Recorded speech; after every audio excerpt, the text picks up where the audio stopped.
China y Japón son dos de las potencias mundiales más importantes y sin duda los actores más relevantes de Asia y el Pacífico. La relación entre la segunda y la cuarta economía del mundo ha sido muy compleja desde finales del siglo XIX, cuando comenzó la primera guerra entre estas dos potencias. Por supuesto, el acelerón que ha pegado China para convertirse en una nueva superpotencia no se puede entender sin hablar de Japón, y las preguntas aquí son: ¿cómo ha sido la relación entre Japón y China a lo largo de la historia? ¿Qué importancia tiene un país para el otro? ¿Qué papel juega Japón en la agenda política de China? Pues venga, ahora mismo os lo contamos.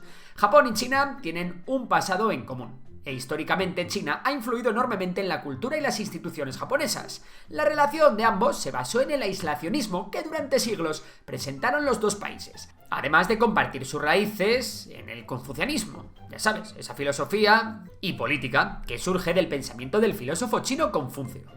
Hasta el siglo XIX China estaba por delante como imperio y principal potencia de Asia, pero resulta que a finales de este siglo, concretamente en 1894, Japón veía cómo su imperio era cada vez más y más fuerte, frente a una China venida menos que no había sabido navegar muy bien por los mares del aperturismo al que las potencias occidentales habían forzado a ambos países.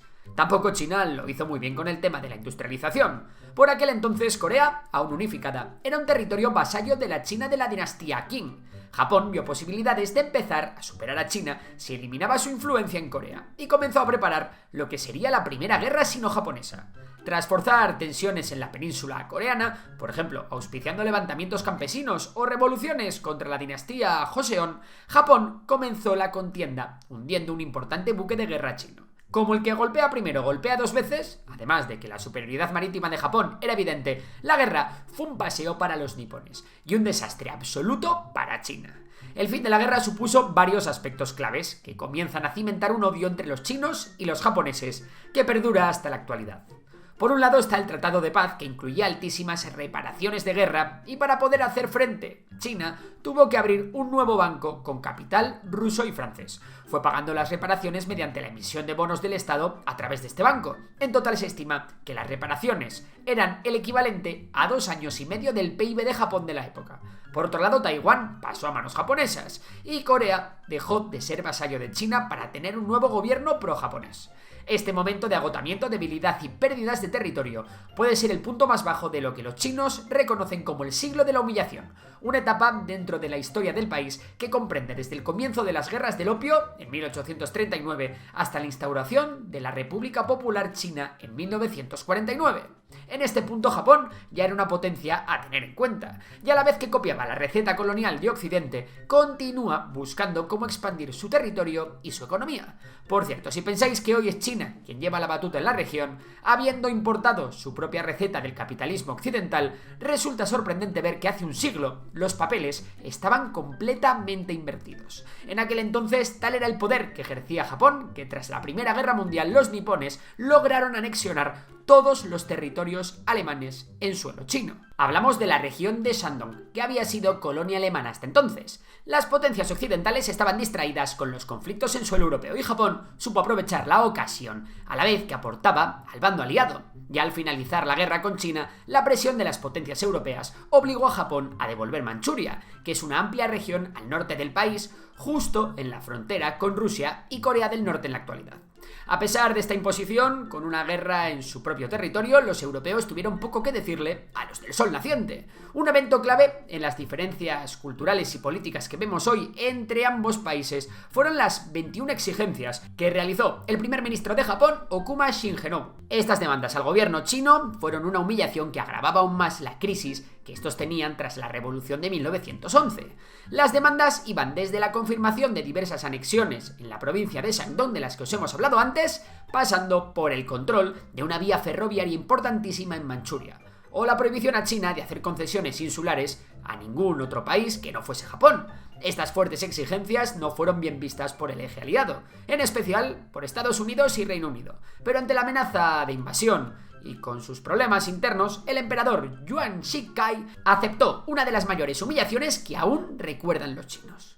En el periodo de entreguerras, las tensiones no acabaron por disiparse, y es que, antes del comienzo de la Segunda Guerra Mundial, comenzó la Segunda Guerra Sino-Japonesa. Con el control de Japón de la zona de Manchuria a través del estado títere de Manchukuo, o simplemente la Manchuria japonesa, China estaba aterrorizada. Y más viendo cómo los nipones no tenían ningunas ganas de frenar su política expansionista. De hecho, la estrategia de Japón pasaba por la creación de lo que llamaron la esfera de coprosperidad de la Gran Asia Oriental, un espacio asiático libre de influencia occidental y controlado por los japoneses. El resultado de las tensiones con China dio pie, como decimos, a la Segunda Guerra Chino-Japonesa, en 1937. Esta, que fue una de las más sangrientas del siglo XX y por tanto de la historia de la humanidad, se incrustó también en la Guerra Mundial y dejó un rastro de crímenes de guerra japoneses que los chinos nunca olvidarán. De entre todas las batallas, la de Nankín, con la posterior masacre cometida en la que por entonces era la capital de la República China, fue uno de los eventos más duros de esta guerra.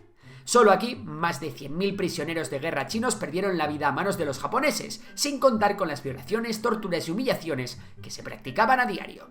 El transcurso de la guerra sufrió de muchos vaivenes. En su comienzo, la división de China entre los afines al Partido Comunista y el Kuomintang hizo que la defensa china fuese errática, aunque el posterior Frente Unido resistió algo mejor las embestidas de Japón. Finalmente, la clave fue que el conflicto se encajó en el marco de la Segunda Guerra Mundial. China pasó al bando aliado y Japón formaba parte de las potencias del eje con Alemania e Italia. Tras el bombardeo de Pearl Harbor, la entrada de Estados Unidos en el frente del Pacífico ayudó a China y debilitó enormemente a Japón. Después de los bombardeos de Hiroshima y Nagasaki y la rendición de Japón, se pone fin a la Segunda Guerra Mundial y a la Segunda Guerra también sino-japonesa. Con el Tratado de Paz, China recuperó Taiwán, Manchuria, la península de Liaodong y las Islas de los Pescadores. La mejor noticia posible para una China que solo tuvo que lamentar perder el control de Mongolia. Por su parte, Japón quedó ocupada por fuerzas americanas, australianas y británicas, bueno, entre otras. Lo que sucede desde este momento es ampliamente conocido. El bando comunista de Mao Zedong se impone en China a la China nacionalista, también conocida como el Kuomintang, que queda relegado a Taiwán. Y Japón, tras la ocupación del país, comienza una etapa de apertura democrática, además de una gran alianza con Estados Unidos. Durante esta época las relaciones entre ambos se enfrían. Durante la guerra de Corea el papel de China fue el de apoyar a la Unión Soviética y por tanto a los coreanos del norte, mientras que Japón fortaleció su alianza con Estados Unidos con su apoyo militar a los coreanos del sur. Desde este punto prácticamente podemos entender la relación entre los países estudiados como la relación entre el Partido Comunista Chino y el Partido Liberal Democrático de Japón. Desde que se retomaron las relaciones diplomáticas en 1972, pero ya antes, hay una frase que puede sintetizar todas estas décadas de relación bilateral. Política fría, economía caliente. Idea acuñada años después por el predecesor de Xi Jinping, Hu Jintao. ¿Y en qué se resume esto? Pues bien, si atendemos a los datos de 2022, vemos que Japón y China forman una buena alianza comercial. Son el mayor socio económico del otro, si no contamos a Estados Unidos. Ese mismo año, que marcó el 50 aniversario de las relaciones diplomáticas entre ambos, no hubo ningún acercamiento político para celebrar esta fecha simbólica. En esto radica justamente la acertada frase de política fría, economía caliente.